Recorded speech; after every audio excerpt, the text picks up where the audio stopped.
Bonjour les petits padawans. Alors, comme promis, on va attaquer notre cycle des expositions.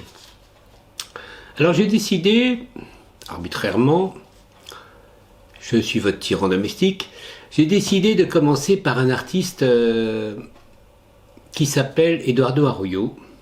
Pourquoi Eduardo Arroyo?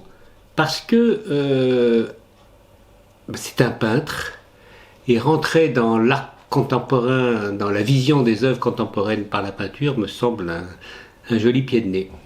Donc vous allez voir qu'on n'est pas dans de la peinture comme vous l'entendez habituellement. Vous allez découvrir un artiste vraiment original. On va revenir donc un petit peu sur son œuvre au fur et à mesure des salles. On va rentrer dans l'exposition et ça vous permettra de mieux connaître donc sa façon de faire, qui est très originale. Il fait partie de ces nombreux artistes contemporains autodidactes. C'est un artiste qui très vite qui a eu envie de faire autre chose que ce qui se faisait et en Europe et en Amérique. On est à peu près fin des années 50, il arrive à Paris, il a déjà pratiqué du dessin, il fait surtout des caricatures. C'est un caricaturiste. Au tout début, il a même, donc pour vivre, il est dans la rue, il est sur les boulevards et il fait des caricatures des gens aux terrasses des cafés. Donc vous voyez le vrai autodidacte pur. Et donc, très vite, aussi, il est un compagnon de route donc, du Parti communiste, comme de nombreux artistes et intellectuels donc, de son époque. Mais ça lui donne une épaisseur à sa pratique artistique. Pourquoi? Parce que comme les artistes qui vont se regrouper sous le vocable de figuration narrative, tous ces artistes-là disent nous, on ne veut plus faire de l'art pour l'art. Leur formule, c'est ça. Leur mentor, enfin leur organisateur en chef, Gassio Talabo, a répété la phrase et il en a presque fait une exposition inaugurale et emblématique de l'art pour l'art. Et donc la fin de l'art pour l'art, c'est aussi une manière de venir en contradiction à tout ce qui se faisait avant dans une période post-moderne, la fin donc de l'art moderne, et en même temps toute cette abstraction lyrique de l'autre côté de l'Atlantique, et en même temps la réponse à l'abstraction lyrique américaine qui est le pop art, etc. Ils disent non, nous, il faut que l'art soit en prise avec la société. Donc on va voir, on rentre dans l'Hôtel des Arts, on traverse le hall, on prend à gauche la salle numéro 1 et on rentre. Salle numéro 1, qu'est-ce qu'on voit? Il y a deux œuvres sur toutes les œuvres qui y sont qui nous attirent l'œil. Moi, je vais m'arrêter sur celle de droite, qui est un étrange portrait. La première impression, c'est ce personnage qui est très bizarre, sorte aventurier, hippie mal fringué. Et surtout, ce qu'on remarque, c'est qu'il se détache. Il y a ce jaune qui nous saute aux yeux sur ce fond vert sombre, etc. Donc, quand on rentre un petit peu plus dans le personnage et dans l'œuvre, on voit que cette espèce de hippie ou de retour à la terre, c'est un artiste. C'est même un peintre. Parce que dans ses mains, il y a une boîte de couleurs. Et il a un pinceau. Et il y a un autre pinceau donc, qui traîne et qui sort de la boîte. Donc, le message, l'idée, c'est que c'est lui. C'est un autoportrait. C'est l'artiste et on lit le titre à ce moment-là en bas, Robinson Crusoe. C'est l'artiste en Robinson Crusoe. Il se veut seul sur son île, l'île artistique, avec la société tout autour, milieu hostile, cette espèce de verre, cette espèce de jungle sombre qui est juste derrière, donc le Robinson Crusoe artiste. Donc ça déjà, si le commissaire d'expo a mis cette œuvre en entrée pratiquement, ça n'est jamais gratuit. Et parce qu'il veut bien nous montrer la définition comment l'artiste se voit. À gauche, on remarque une toile qui est très différente, qui a un fond qui est très coloré, qui est comme des miroitements de couleurs. Il y a du jaune, il y a du vert, il y a du rose, il y a du bleu. Et un personnage, un chauve étonnant qui est projeté vers nous, etc. et qui a une chaussure au bout du bras. Mystérieuse chaussure. Donc c'est ça qui nous fascine, qui nous attire. L'artiste nous attrape un petit peu comme ça. Et quand on analyse, etc., on voit, pour ceux qui ont déjà vu certaines œuvres donc, de grands maîtres donc, de l'époque moderne ou contemporaine, ça va leur rappeler quelque chose. Et effectivement, à ce moment-là, on peut se permettre de lire le titre à gauche. Et dans le titre, il y a Miro refait, donc l'œuvre de Miro, et c'est peut-être Miro donc, qui est représenté. Et quand on se plonge dans l'œuvre de Miro, on trouve effectivement une œuvre avec les mêmes couleurs, le même fond, et avec une chaussure aussi donc, qui apparaît incongrue au milieu de l'œuvre. Et donc cette œuvre de Miro, le titre exact, c'est Les malheurs de la coexistence 6, la dernière rage, Miro refait. Elle date de 67. Donc vous voyez, le titre, contrairement à beaucoup d'autres artistes et beaucoup d'auteurs qui se fichent un peu du titre, qui même parfois ne donnent aucun titre, sans titre, c'est marqué, chez Eduardo Arroyo, le titre joue un rôle essentiel dans l'œuvre. Il vient orienter l'histoire. Donc là, les malheurs donc, de la coexistence, ça nous renvoie à autre chose, à la grande histoire. On n'est plus dans les références artistiques et on se dit que peut-être que ce Miro qui est représenté, finalement, ça peut nous rappeler aussi autre chose. Rappelez-vous, enfin, ou pour ceux donc, qui n'étaient pas nés, penchez-vous dans Internet sur la crise des missiles à Cuba en 1962, la Russie contre l'Amérique. La guerre froide, et qui était plus froide du tout. À ce moment-là, c'était même cramoisi. Et donc, entre Khrouchtchev et Kennedy, c'était l'énorme bras de fer. À qui allait lâcher le premier? Et on se rappelle d'une scène où Khrouchtchev vient à l'Assemblée des Nations Unies à New York, et pour se faire entendre, pour montrer sa colère, prend sa chaussure et frappe sur le pupitre avec sa chaussure. Et là, on est dans l'anecdote historique qui rejoint l'œuvre d'art. Donc ça aussi, c'est un aspect intéressant chez Arroyo, c'est qu'on use de tout. Tout est bon. Et les histoires viennent justement pour nous raconter dans quelle société on vit. On sort donc de la salle 1, on traverse le hall et on va jusqu'à la salle 2. Et dans la salle 2, on voit un certain nombre d'œuvres, mais celle qui retient plus particulièrement notre attention, c'est l'œuvre de l'affiche.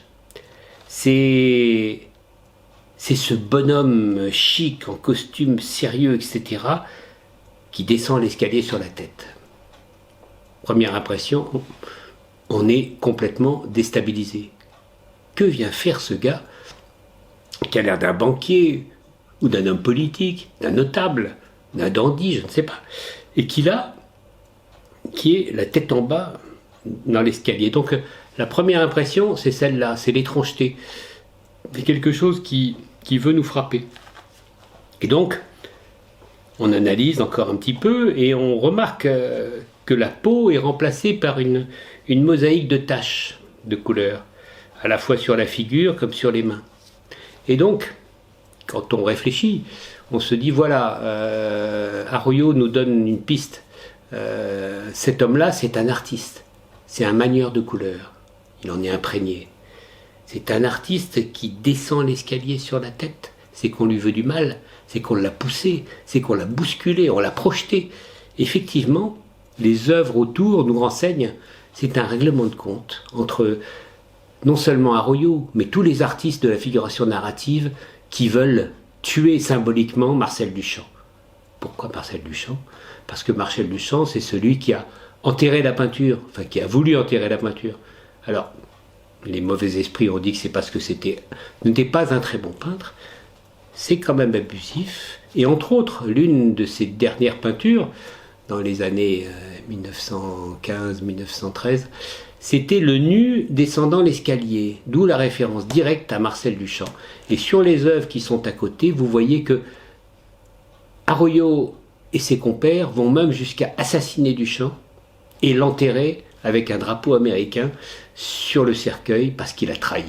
Il a trahi les objectifs européens de l'art, il est allé vivre en Amérique, il s'y est fait connaître, il a fait fortune là-bas, etc. Il y est mort en 1968.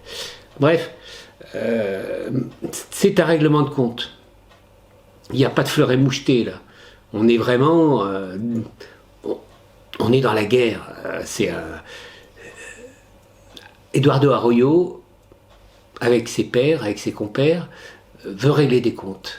Donc, il est franc, il y va carrément. Autant il nous disait dans la salle d'à côté son admiration pour Miro, autant il nous dit là sa détestation pour Marcel Duchamp.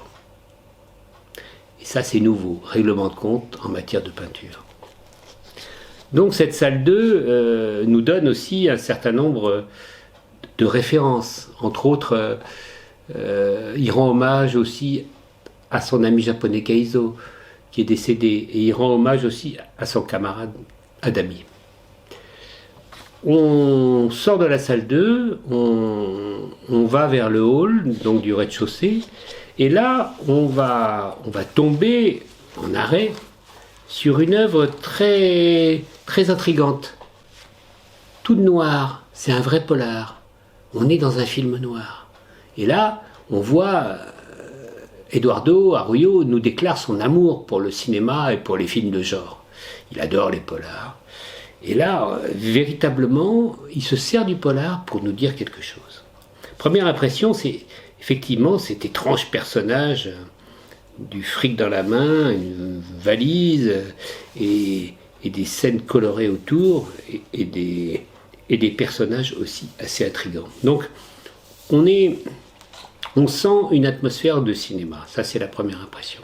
Quand on analyse, on voit ce que veut nous dire l'artiste. Il raconte l'anecdote, c'est qu'il raconte l'histoire donc d'un comptable qui a détourné de l'argent à la mafia elle-même. Donc il est poursuivi par tout le monde, à la fois par les bandits donc qu'on voit masqués, par la police mais qui est loin de l'attraper, mais il continue à aller vers le vice, cette main noire sur fond rouge. Et en même temps, il est aussi poursuivi et surveillé par une journaliste qui le prend en photo. Donc c'est toute cette société qui tourne autour du fric, de l'argent facile, la corruption, etc. Là encore, c'est une dénonciation. On est sur un mode narratif qui semble amusant, peu sérieux, presque de la bande dessinée ou du cinéma, mais on nous dit des choses. Et on nous dit, méfiez-vous de cette société de l'argent qui nous environne. Si on se retourne sur l'autre mur du hall, on va apercevoir quelque chose d'assez étonnant. Ça ressemble à des vieilles photos. Entre autres, il y a un portrait d'homme, un portrait de femme, l'un à côté de l'autre. On n'y ferait pas attention s'ils étaient comme ça simplement. Et pourtant là, ce qui nous attire l'œil, c'est le fait que Arroyo a rajouté des pois bleus, à la peinture, sur chacune de ces deux photos. Et donc, d'une façon détournée, il nous intéresse à ces photos en se les incorporant grâce à de la peinture. Il a fait un acte sur ces deux vieilles photos qu'il a dû trouver ou dans une vente ou qu'il a récupéré dans un grenier, je ne sais pas. Mais en tout cas, c'est l'acte qui est intéressant. Et finalement, il agit un peu à la façon de Marcel Duchamp. Il détourne quelque chose de banal qu'on n'aurait pas remarqué autrement, des vieilles photos de famille, mais il en fait quelque chose d'artistique. Donc finalement, il critique Duchamp, mais il fait un peu la même chose, mais de façon picturale. Admettons-le. On franchit le hall et on atteint la salle 3. On rentre et on voit quelque chose de très étrange. Un énorme bonhomme assis avec une espèce de forêt derrière, toujours ces fonds verts qui sont assez étonnants donc chez Arroyo, qui nous environnent. La première impression, c'est justement cet homme qui bouche complètement l'œuvre, qui est au centre, et on voit que cette masse qui apparaît dans le sombre donc du feuillage. Il est assis sur un petit tabouret, on ne sait pas si c'est un tabouret de pêcheur ou de peintre. Et puis, quand on réfléchit, quand on analyse un petit peu plus finement, on se rend compte que en dessous, sous ses pieds et sous le tabouret, il y a une véritable palette. C'est donc un peintre. Sans doute un peintre amateur, mais quelque chose nous dit que c'est pas n'importe qui. Pourquoi ? Le chapeau. Le chapeau est particulier. Le chapeau est chic. Il vient sans doute d'un grand faiseur de Bond Street à Londres, près de Piccadilly Circus. Et l'homme qu'on voit de dos, c'est pour nous cacher un petit peu, c'est parce qu'il veut être tranquille. Il s'est retiré du monde, ou on l'a retiré du monde. Parce que quand on voit le titre, c'est The Loop River. Et quand on se renseigne sur The Loop River, on se rend compte que c'est l'endroit préféré où Churchill venait peindre. On regarde de dos Winston Churchill. On est peut-être après la guerre, il a été viré du pouvoir parce que les dirigeants de temps de guerre ne sont pas ceux du temps de paix. Et peut-être qu'il est en train de ruminer sur l'ingratitude donc, de ses contemporains. C'est très bien rendu parce qu'on a effectivement ce travail d'aplat, mais l'homme est tellement massif qu'il ressort. Il a quand même un petit peu de relief. Et la façon de le traiter comme ça de dos, ça nous intrigue encore plus. Donc, vous voyez, la figuration narrative use de tous les procédés de la photo et du cinéma pour nous faire rentrer dans les œuvres et rentrer dans les histoires. Dans la salle 3, quand on regarde sur la droite, on va découvrir un portrait, mais pas seulement. Parce qu'il y a l'homme qui est sur une chaise vers nous, et en même temps, il y a plusieurs œuvres à l'arrière. Et des œuvres du temps où il faisait un travail cubiste. C'est Fernand Léger. Encore une des références d'Eduardo Arroyo, après Miro. Mais Fernand Léger a sa période cubiste. Peut-être que Arroyo n'aime pas les autres périodes, ou peut-être qu'elle l'intéresse moins quand il a traité donc que de la vie ouvrière, etc., les chantiers, le monde moderne, ou la fée, enfin bref. Là, ce qui l'intéresse, c'est la période cubiste. Et donc, c'est un hommage à la façon d'Arroyo, où il raconte Fernand Léger, mais à sa façon. Et cet homme qui s'appelle Léger a des pieds énormes, on dirait même sur son pied gauche qu'il a un vrai pied beau. Ouais, il n'est pas très sympathique, Arroyo, avec son personnage. Mais c'est aussi, il y a peut-être de la tendresse à le traiter comme ça, je ne sais pas. Fernand Léger, en tout cas, il lui dit ainsi donc que son admiration.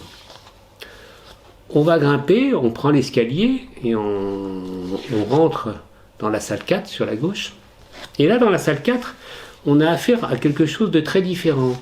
On a des sculptures. C'est de la pierre grise, lisse, avec des faciès peu expressifs. Ce sont des personnages. Ils ont quelque chose de primitif, de naïf, un peu.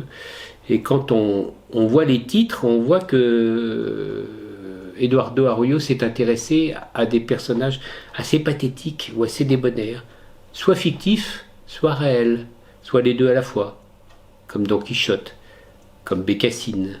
Mais il s'intéresse aussi à Balzac, il s'intéresse à différents personnages. Et il y a des portraits, il y a des portraits de gens qui l'ont fasciné. Bref, c'est comme un tribut modeste, parce que la matière est modeste, et à des sujets populaires, familiers, mais qui sont traités comme des victimes aussi de l'histoire. Et on verra effectivement que l'intérêt d'Arroyo, c'est aussi pour les gens qui ont été les perdants de l'histoire. Quand on ressort de la salle 4, on gagne la salle 5, et là, on va se retrouver avec deux femmes. Une à droite, non, une à gauche, une à droite. Celle de droite, on va s'y arrêter d'abord, c'est d'abord un tableau étrange, parce que le personnage est pratiquement mis de côté, mais ce qui est mis en vedette, pratiquement sur un écran, comme projeté, c'est une robe rouge avec des pois blancs. La robe est plus importante que le personnage, a l'air de dire Eduardo Arroyo. Et quand on regarde le personnage, après cette première impression de flash sur la robe, quand on digère cette première impression, on réfléchit et on voit la posture donc de la femme qui est presque une femme au trait de néon. C'est comme du néon, elle est projetée. Et la robe est comme projetée sur un écran. C'est un spectacle. Et quand on lit le titre, effectivement, il fait référence à Carmen Amaya, grande danseuse de flamenco, mondialement connue. Et il raconte une anecdote. On va retrouver nous-mêmes l'anecdote si on s'y intéresse. Mondialement connue, elle était en tournée à New York, et on lui avait gentiment réservé une suite dans le plus grand palace de l'époque, le Waldorf Astoria, sur la 5e avenue, et elle s'y ennuyait considérablement. Donc un soir, elle en a marre, elle envoie quelqu'un chercher des sardines, et avec ses musiciens, ils retournent le lit, ils sortent le sommier qui était fait de ressort, ils font un feu en dessous, je ne sais pas comment, et ils font brûler donc des sardines sur le sommier, etc., en plein Waldorf Astoria. Donc, et ça fait la une des journaux, qu'un acte rebelle, c'était un acte situationniste, presque une performance artistique de Carmen Amaya. Donc ça, c'est aussi ces anecdotes-là, ces petites histoires qui racontent quelque chose pour Eduardo Arroyo, qui racontent cette espèce de rébellion contre le bourgeois, le nanti, le triste, le fade, etc. Ça, c'est intéressant. Et il le montre aussi par ses aplats noirs, etc. Donc, ce qui est sombre, et du sombre, comme était la chambre sans doute du Waldorf Astoria, ou l'ambiance de New York, donc que dans la 5e avenue, il y a ce flash de la robe de flamenco, et cette chanteuse magnétique, cette danseuse magnétique, qui apparaissait donc sur ce fond sombre. Ça, c'est une force d'Eduardo Arroyo, c'est d'arriver à saisir ces instants d'une façon cinématographique. En face, c'est tout le contraire. Une autre femme, mais radicalement différente. En face, après la star, on a la reine. La reine en majesté. Elle est à cheval. Première impression, c'est cette majesté. C'est presque un portrait de cour à Buckingham Palace. Sauf que, en analysant, en y revenant, on voit qu'il y a des choses qui ne collent pas. Par exemple, la reine n'a pas de figure, complètement effacée. Arroyo ne fait presque jamais les figures, très peu, où il les ébauche. Et en plus, le cheval a deux couleurs, comme s'il était coupé en deux. Un avant blanc, un arrière alezan. Ouais, c'est très étrange. Comme si y avait deux femmes dans la reine. Et effectivement, il y a deux femmes.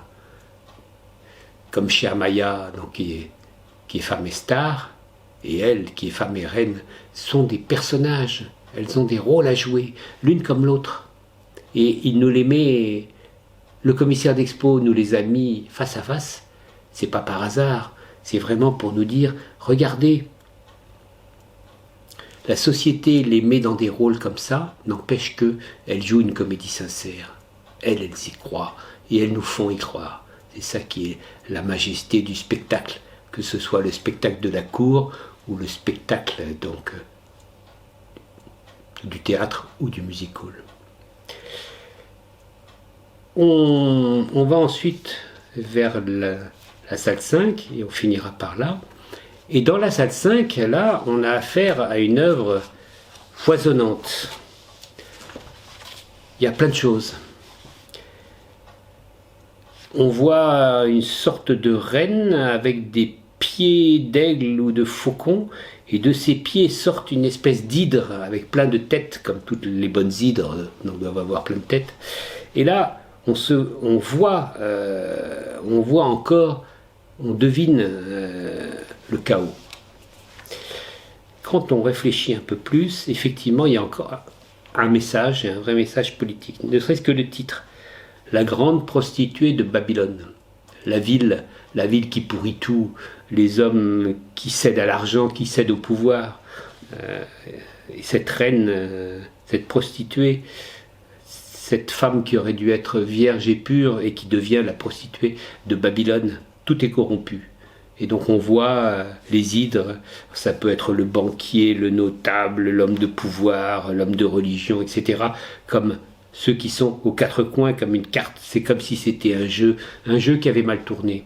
Donc l'œuvre nous attire par sa chatoyance, bien sûr, mais quand on y regarde de plus près, il y a cette trompette rouge. L'artiste veut nous alerter, il veut nous réveiller. On est endormi, on accepte des choses qu'on ne devrait pas accepter. Donc là, on retrouve toujours le militant et tout ce courant donc, de la figuration narrative qui veut nous sortir de notre léthargie. Tout ce courant, donc des années 60, 70, a préparé mai 68. Le mouvement, c'était aussi l'idée de ne pas nous laisser dans notre conformisme et de nous sortir de l'art pour l'art. Donc voilà la fin de cette première exposition, Eduardo Arroyo. J'espère que ça vous a intéressé. Mais surtout, ne vous croyez pas, comme je vous l'ai dit, obligé de respecter l'histoire que vous raconte l'artiste ou que moi je vous raconte. À vous de rentrer dans les œuvres à votre façon. Peut-être que là, vous y verrez autre chose. Et ce sera très bien comme ça. Donc voilà, n'hésitez pas. Et rendez-vous à la prochaine exposition. Je ne vous dirai pas, ce sera une surprise. Comme ça, vous n'en serez que plus vierge par rapport à cette future intervention. Au revoir à tous. Au revoir les petits padawans.